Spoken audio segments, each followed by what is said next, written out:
shule 25 za sekondari katika halmashauri ya wilaya Ileje. Shule ipo katika tarafa ya Kurambya, kata ya Chitete, kijiji cha Ikumbilo. Ina jumla ya wanafunzi 221 wa kidato cha kwanza hadi kidato cha tatu.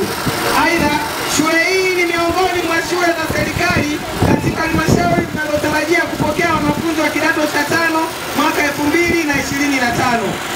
Lengo la mradi. Ndugu kiongozi wa mbio za Mwenge wa Uhuru kitaifa, lengo la mradi ni kuwezesha wanafunzi kutoka maeneo mbalimbali kuhudhuria masomo kwa urahisi na kuimarisha usalama wa wanafunzi hasa wa kike dhidi ya changamoto za kijamii na kimazingira.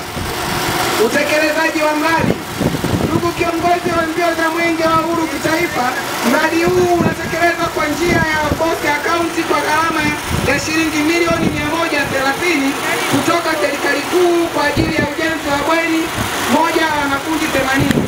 Mradi ulianza tarehe 24 mwezi wa 4 mwaka 2025 na kukamilika tarehe 30 mwezi wa 7 mwaka 2025. Kutokana na umuhimu wa kukamilisha bweni hili, ofisi ya mkurugenzi iliongeza fedha za mapato ya ndani kiasi cha shilingi milioni 9,371,885. Kwenye sekta ya elimu ameenda kuondosha utofauti baina ya shule za serikali na zile shule za mtu binafsi kwa maana ya private. Wazazi wengi walikuwa wanashindwa kuwapeleka watoto wao ndani ya shule za serikali ni kwa sababu ya kutokuwepo kwa miundombinu mizuri ndani ya majengo yetu. Lakini leo hii unapoiangalia shule ya serikali haina tofauti na ile shule ya mtu binafsi. Utofauti ambao umebakia Tanzania kwenye zetu shule hizi za serikali na binafsi, kwamba wale wenzetu wa shule za private wao wana mabasi maalum ambayo yanawachukua majumbani na kuwapeleka mashuleni, lakini sisi bado tunaendelea na tamaduni ambazo tuliachiwa na wazazi wetu.